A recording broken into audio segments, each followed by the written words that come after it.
Olá, meu saravá muito fraterno a todos e a todas. Sou o Pai Caetano de Oxóssi e hoje vamos falar do tema que mais assombra, que é o maior perigo de todos os médiuns. Estamos no terreiro de Umbanda Luz, Amor e Paz, Cabana do Pai Tobias de Guiné. E o tema de hoje é o orgulho, a vaidade, a soberbia. Muitas pessoas me perguntam sobre qual é o maior perigo da atividade mediúnica. Ou eu diria, qual é o maior perigo, talvez, da humanidade? Agora, especialmente, com certeza, o maior perigo de todo sacerdote e sacerdotisa se dá pelo orgulho. Percebamos que o orgulho é um sentimento que dificilmente um ser encarnado ainda não o possua, e como ele, de uma forma ou de outra, acaba por nos explorar, nos trazer muitos dissabores. O orgulho é aquele sentimento em que eu me sinto superior, melhor do que o outro. Me sinto mais abastado, mais inteligente, com mais conhecimento, com mediunidade melhor, com mais sabedoria. Eu me sinto superior ao próximo. E algumas pessoas vão falar, nossa, mas eu não me sinto assim. E o lado oposto do orgulho, que na verdade é exatamente a mesma coisa, é a insegurança profunda. É aquele sentimento de que, puxa, por que acontece com o outro e não acontece comigo? Nossa, a mediunidade dele faz assim, a minha não. Então, do mesmo jeito, esta insegurança que descrevo, infelizmente, também se chama orgulho. O orgulho, na verdade, é uma grande mãe de quase todos os vícios. Junto com o egoísmo, podemos dizer que os dois juntos causam todos os demais vícios: ciúme, inveja, raiva, ódio, arrogância, ganância e assim por diante. Mas o orgulho faz com que os nossos ouvidos se ensurdeçam, os nossos olhos fiquem cegos. Sabe aquela pessoa que você vai falar assim, puxa, li um livro, e ele falava que Exu, antes de você concluir a frase, ele fala, não, eu sei o que é Exu, Exu é isso, isso, isso, aquilo. Ele é incapaz de ouvir porque ele já sabe de tudo. É aquele médium que chega num terreiro, depois de alguns anos em outros terreiros, e o pai de santo vai falar, olha, nossa casa funciona com algumas regras. E aí o pai de santo começa a dizer e a cabeça dele fala, queria ensinar a mim? Eu já passei por tanto tempo, já tenho tanta escola de vida. Ele ou ela são incapazes de darem de novo a oportunidade do aprendizado. É aquele momento em que um guia vai atender você e você vai conversar, puxa, eu estou com tal dificuldade, e o guia vai tentar dar uma lição a você, explicar para você o seu comportamento. Imediatamente a cabeça fala, não, isso eu já sei, você não precisa nem me dizer isso. Quantas vezes eu percebi, através de várias consultas, irmãos e irmãs que em momentos de dificuldade vão se consultar com um preto velho, por exemplo, e no momento da consulta, do aconselhamento, o preto velho, na maior da boa vontade, vai tentar explicar. E fala, filho, existem algumas coisas que você precisa fazer. E a hora que ele vai começar a falar, pai, eu já sei disso, eu entendo isso, já estou fazendo. E a entidade simplesmente se recolhe. Eu pergunto muitas vezes para o pai Tobias, falo, pai, por que o senhor se recolhe nesse momento? Não seria o momento de ser enfático? E ele fala, às vezes, filho, para o orgulhoso, apenas o tempo é o remédio. Ele precisará ainda se esfolar um pouco para então perceber que vai precisar do remédio da bênção. E isso fez com que muitas vezes eu me deparasse como eu sou orgulhoso. Quantas vezes as pessoas vêm falar comigo e na minha mente eu falo, isso eu já sei, ou não, eu penso de uma forma diferente. E descobri que mais do que tudo o orgulho me impedia de aprender. E quando eu percebi isso, ele virou um paradoxo na minha vida, pois tudo o que eu quero no fundo da minha alma é ser uma melhor pessoa, uma alma melhor, mais caridosa, mais benevolente, mais pronta para servir a Deus, aos orixás e aos guias e protetores. E quando me deparei que o orgulho estava fazendo com que era impedido por mim mesmo de alcançar novos horizontes, eu comecei a ter muita preocupação.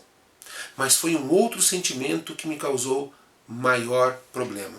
Foi quando eu percebi que muitas vezes o meu orgulho impedia de ouvir a palavra de um guia. Uma pessoa chegava a mim com um problema. Imediatamente eu me lembrava de todas as consultas que eu já tinha feito ao longo da minha trajetória umbandista, de toda a minha vida espiritual. E aí eu falava.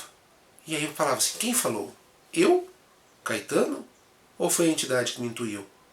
E eu comecei a perceber que quase todas as vezes, não incorporado, isso não era uma conversa no dia a dia, eu percebia que era eu. E eu comecei a perceber que isso eu poderia levar para consulta, porque eu estava achando que eu conhecia o caminho das pedras. Falei, peraí, algo está errado. E aí então, o Exu a qual eu sirvo e tenho a benesse divina de tê-lo como meu mentor, me aplicou algumas doses de correção, mostrando como o meu orgulho me afastou da vontade de Deus e dos orixás. Em determinado momento, eu me enxerguei que o orgulho impedia de estar como instrumento dos guias e dos protetores. Então eu estava falando por mim. E antes de me transformar, antes de ser feito e consagrado Pai de Santo, este Exu, seu Marabô, me fez algumas correções. E graças a Deus, fez a tempo de eu poder me repensar e me refazer. O orgulho me persegue todos os dias. A vaidade me persegue todos os dias. Pois muitas vezes, em determinados acontecimentos, em determinadas conversas, eu percebo que existem palavras de sabedoria. Mesmo que não sejam minhas, eu fui eu as que disse. E aí eu me sinto superior.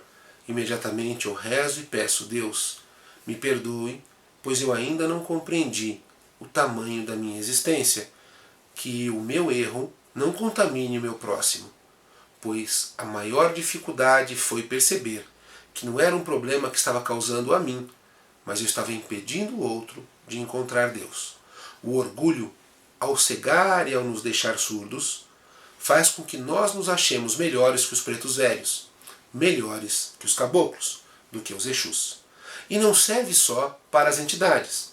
Percebam muitas vezes que um filho de santo ou uma filha de santo, incorporado ou intuído pela entidade a qual ele serve, dá a ele uma mensagem. Por exemplo, a entidade vem e pede uma guia para ele. E a guia dele foi lá e pediu uma guia. Uma guia, né? Como se fosse essa.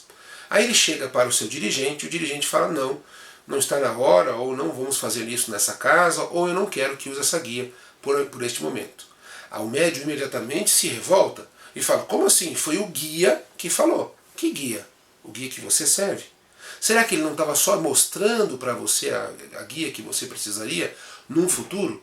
A quem nós devemos respeito quando estamos numa casa? Ao nosso dirigente, à nossa dirigente. O orgulho me incendeia de tal forma que a revolta se abala em meu coração. E aí eu começo a me afastar da hierarquia. Me afasto do processo da própria pessoa que eu pedi para entregar a minha coroa.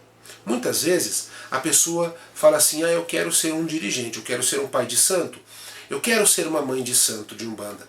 E aí o dirigente fala, calma filho, você ainda não está pronto, temos um processo a percorrer. Ele fala, não, eu estou pronto. Não, você não está pronto. E a pessoa fica tão tomada pelo orgulho e pela vaidade que fala, não, eu estou pronto. E aí ela não consegue mais escutar nada. Acredita que está certo e muitas vezes contrata alguém para ser feito, cruzado, para ser abençoado, para ser o que for. Mas sai da casa que lhe deu acolhimento. O orgulho e a vaidade nos cegam de tal forma que nós acreditamos que só nós estamos certos e que o mundo inteiro está errado. Por isso, o orgulho e a vaidade são uma das maiores dificuldades a serem enfrentadas por todos os médiuns. Por isso devemos todos os dias meditar, rezar, para que este sentimento não nos cegue e não nos ensurdeça, para que a vontade de Deus seja soberana.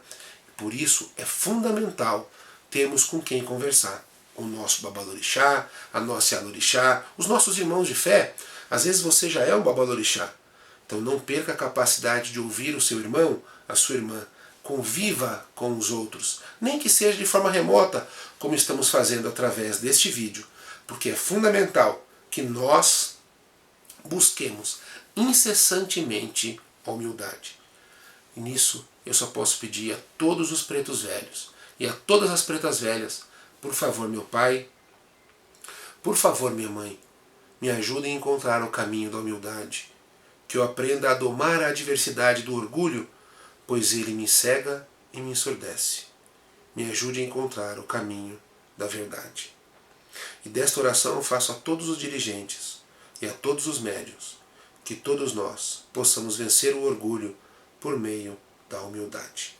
A todos meu saravá mais fraterno, a minha gratidão e até a próxima oportunidade.